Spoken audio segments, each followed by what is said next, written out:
நண்பர்களுக்கு வணக்கம். அதாவது உற்சாகம் டீ நேயர்கள் அனைவருக்கும் வணக்கம். அடுத்ததாக விருச்சிக ராசிக்கு சனி பயிற்சி எப்படி இருக்குன்னு பார்ப்போம். பொதுவாக சனி பயிற்சினாவே எல்லாருக்கும் ஒரு பயம் இருக்கத்தான் செய்யும். சனி பயிற்சியை கடந்து வந்தவர்களுக்கு அந்த பயம் என்னங்கிறது அவங்கள கேட்டிங்கன்னா சொல்லுவாங்க. புதிதாக அனுபவப்படக்கூடிய சனி ராசிக்காரர்கள் எல்லாருமே சனி பயிற்சியை கண்டால் பயம் தெரியாது, அனுபவப்பட்டால் தான் அந்த பயம் வரும். அதனால் விருச்சிக ராசிக்கு சனி பயிற்சி எப்படி இருக்குங்கிறத இப்போ பார்ப்போம். இப்போ 2025 மார்ச் மாதம் 29 நடக்க இருக்கக்கூடிய சனி பயிற்சி உங்களுக்கு ஒரு சாதகமான பலன் தான். 5 சனி வருதுன்னெலாம் நீங்கள் நினைக்க வேண்டாம். 5ஆம் இடம் அவர் இயற்கை சுபருடைய வீட்டில் சமநிலையில், அவர் இன்னொரு வீட்டில் சாந்தமாக இருக்கக்கூடிய ஒரு அமைப்பில் தான் இருப்பார். என்ன பண்ணாலும் தன்னுடைய சொந்த வீட்டில் இருக்கும்போது கொஞ்சம் கடூரமாக அவர் கெட்ட செயல்களில் அதிகமாக ஈடுபடுவார். கட்டாயப்படுத்தி சில விஷயங்களை நுழைச்சி கெடுத்து இது பண்ணுவார். இதுக்கு முன்னாடி நாளில் இருந்த சனி தாயாரனுடைய உடல்லையும் தாயாரனுடைய மனதையும் உடம்பையும் கெடுத்து உங்களுக்கு மற்ற செல்வம் சொல்லக்கூடிய வண்டி அமைப்புகளையும் கெடுத்து சுகம் சந்தோஷம் நிம்மதியும் கொஞ்சம் கெடுத்து விட்டுருந்தார். இப்போ அந்த சனி பயிற்சியாகி மார்ச் 29 அங்கே போகிறார். 2025ஆம் ஆண்டு மார்ச் 29 பயிற்சியாகி மீனத்துக்கு போகிறாருங்கிறது தான் உண்மை. மீனத்துக்கு போகிற சனியால் உங்களுக்கு என்னென்ன பாதிப்பு, என்னென்ன சிக்கல் அப்படிங்கிறத பார்க்கலாம். மீனத்துக்கு போனாலும் திரும்ப 4ஆம் இடத்துக்கு ராகு வர்றாரு. 4ஆம் இடத்துக்கு ராகு வந்தாலும் மே 18ஆம் தேதி நடக்கக்கூடிய குரு பயிற்சி, அது மே 14ஆம் தேதி நடக்கக்கூடிய குரு பயிற்சி, 18ஆம் தேதி நடக்கக்கூடிய ராகு கேது பயிற்சியில் குரு பார்வை செய்வார் 4ஆம் இடத்தை. அதனால் 4ஆம் இடத்துக்கு எந்த பாதிப்பும் இல்லை, தாயாருக்கு எந்த பாதிப்பும் இல்லை, தாயாருக்கு எந்த கெடுதலும் இல்லை. ஆனால் இருந்தாலும் விருச்சிக ராசி அன்பர்கள் 11ஆம் இடத்தை சனி தொடர்பு கொள்கிறார் அப்படிங்கிறது 5ஆம் இடத்துலேருந்து எப்பயுமே சனி இருக்கும் பாவகம் பார்க்கும் பாவத்தை கெடுப்பார் அப்படிங்கிற ஒரு உண்மை. அந்த பாவத்தை கெடுத்து தான் பலன் தருவார். இப்போ 5ஆம் பாவகம் அப்படின்னாவே குழந்தைகளால் சில பாதிப்புகளை நீங்கள் சந்திக்கணும். 5ஆம் இடம் புத்திரஸ்தானம், 5ஆம் இடம் அதிர்ஷ்டத்தை குறிக்கக்கூடியது, 5ஆம் இடம் அறிவை குறிக்கக்கூடியது, 5ஆம் இடம் உங்களுக்கு அதாவது கர்ம வினையை குறிக்கக்கூடிய ஒரு இடம். அதாவது நாம் என்ன அனுபவிக்க போகிறோம் அப்படிங்கிறத, என்ன அனுபவிக்க போகிறோம், என்ன ஜெயிக்க போகிறோம், என்ன சாதிக்க போகிறோம் அப்படிங்கிறத குறிக்கக்கூடிய ஒரு இடம் அப்படிங்கிறதுனால அந்த 5ஆம் இடத்து அதிபதியாக குரு வர்றாரு. அந்த குரு 2ஆம் இடத்தோடு தொடர்பு கொள்கிறதுனால வருமானம், தொழில் போன்ற அமைப்புகளில் உங்களுக்கு பாதிப்பு இல்லாமல் இருக்கும். தொழில் நன்றாகவே நடக்கும், வருமானம் நல்லாவே இருக்கும். ஆனால் அந்த வருமானத்தை முறையாக செலவு செய்ய விடாமல் 5ஆம் இடத்தில் இருக்கக்கூடிய சனி அங்கே செயல்படுத்த ஆரம்பிச்சிடுவார். அப்போ முறையான செலவு என்ன? பிள்ளைங்க இருந்துச்சுன்னா அவங்களுக்கு தேவையற்ற செலவுகளை பண்ணுற அளவுக்கு பிள்ளைங்க டார்ச்சர் கொடுப்பாங்க. அவங்கள பிள்ளைகளால் கெடுதல், பையனாக இருந்தாலும் சரி பொண்ணாக இருந்தாலும் சரி, அவங்க ஏதோ ஒரு வகையில் நமக்கு ஒரு கெட்ட பேர் வாங்கி கொடுக்குறதோ, இல்லை தொழிலில் நஷ்டத்தை ஏற்படுத்துகிறதோ, இல்லை அவங்க செலவுக்கு நீங்கள் பணம் கொடுக்கக்கூடிய ஒரு இது தொடர்ந்து இது கொடுத்துக்கிட்டே இருக்கும். அந்த பணம் நல்லதுக்கான உண்டான செலவு இல்லாத பண்ணிக்கிட்டு இருக்கோம். குழந்தைகள் கல்வியாக இருந்தால் கல்வியில் தடை ஏற்படும். ஒரு வருஷம் அவன் ஃபெயிலானால் கூட அந்த பணம் தேண்டம் தானே. அப்போ குழந்தைகளால் நிம்மதியை இழக்கிற அமைப்பு. 5ஆம் பாவகம் என்ன பண்ண? புத்திரஸ்தானம். காரகன் நல்லா இருக்கார். காரகன் நல்லா இருக்கும்போது புத்திர காரகன் குரு நல்லா இருந்து 2ஆம் இடத்தை பார்க்கும்போது உனக்கு தொழில் வருமானத்தை அங்கே கூடுதலாக கொடுத்துக்கிட்டு இருப்பார். தொழில் வருமானம் வந்தாலும் மனசு நிம்மதியாக இருக்கணுமில்ல. மனம் நிம்மதி எப்போ வரும்? பிள்ளைங்க நல்லா இருந்தால் சரி, பிள்ளைங்க சந்தோஷமாக இருக்கணும், பொண்டாட்டி சந்தோஷமாக இருக்கணும், என்ன உடன்பிறப்புகள் போக்குவரத்து எல்லாமே ஒரு உறவுகள் எல்லாம் பலமாக இருக்கணும். அப்போ நல்ல விஷயம் நடந்துக்கிட்டு இருந்தால் நீங்கள் சந்தோஷப்படுவீங்க. பிள்ளைங்களால் நமக்கு கெடுதல் வருது, கெட்ட பேர் வருது, அசிங்கம் வருது, அவமானம் வருது அப்படின்னா அப்போ நீங்கள் எங்கேருந்து சந்தோஷப்படுவீங்க? பிள்ளைகளால் குறைகள் அப்படின்னு சொல்லலாம். அவங்க படிப்பில் குறை இருக்கலாம், திருமணம் போன்ற விஷயம் நடந்தால் குழந்தை பாக்கியத்தில் கூட இருக்கலாம். உங்கள் பிள்ளைங்களுக்கு குழந்தை பிறக்காத ஒரு அமைப்பு. அது பையனாக இருந்தாலும் சரி பொண்ணாக இருந்தாலும் சரி, இன்னும் கல்யாணம் ஆகி 2 வருஷம் ஆச்சே 3 வருஷம் ஆச்சே குழந்தையை காணுமே, ஒரு குழந்தை பிறந்தால் பரவாயில்லையேங்கிற ஒரு மன வேதனை. மனம்ங்கிறது பணத்தினால் மட்டும் மனத்தை சந்தோஷத்தை கொடுத்துட முடியாது. உனக்கு நான் முதல்ல சொன்னேன், விருச்சிக ராசிக்காரனுக்கு 2ஆம் இடத்தை குரு தொடர்பு கொள்ள போகுது அப்படிங்கிறதுனால வருமானம் தடைப்படாது, தொழில் நல்லா இருக்கும், எல்லாமே நல்லா இருக்கும். ஆனால் மனசில் சில குறைகள், மனசில் சில கவலைகள் அங்கே உண்டாகிறதுக்கு என்ன காரணம்? ஒன்றுங்க பிள்ளைங்கள் குழந்தைகளால் நிம்மதியற்ற சூழல் எப்போ வரும்? அவங்களுக்கு நல்ல வேலை இல்லைன்னா குழந்தைகளால் அவங்களுக்கு மன கஷ்டம் இருக்க செய்யும்.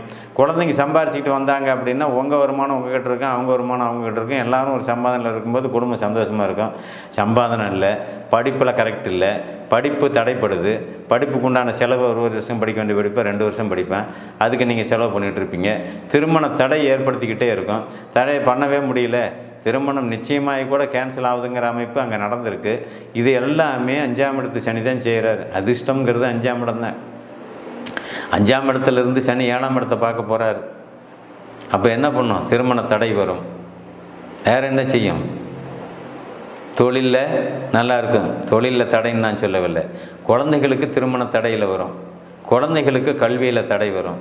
உங்கள் பெற்ற பிள்ளைங்களுக்கு கல்யாணத்தில் தடை வரும். படிப்பில் தடை வரும்.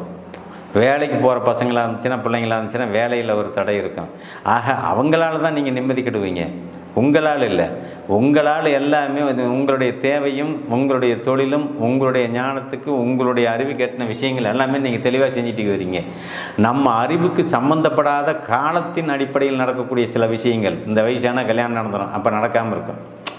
இந்த வயசான கல்யாணம் நடந்துட்டா போல 25 ஆச்சு 27 ஆச்சு, பையனுக்கும் கல்யாணம் இல்லை, பிள்ளைக்கும் கல்யாணம் இல்லை, பையனுக்கு நல்ல தொழில் அமையலை, பிள்ளைக்கு நல்ல தொழில் அமையலை, பிள்ளைக்கு கல்யாணம் நடந்து போச்சு, குழந்தை பாக்கியம் இல்லை, என்ன இவனுக்கு வேலைக்கு பணம் கட்டினா பணம் தான் போச்சே முடிஞ்சு இன்னும் வேலையே வரல.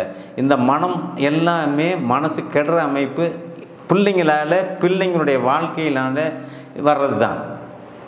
அப்போ உறவுக்காரங்கிட்ட அவனுக்கு கஷ்டப்படுறான் உதவி செய்கிறேன்னு சொல்லி பணத்தை கொடுத்துருவேன்.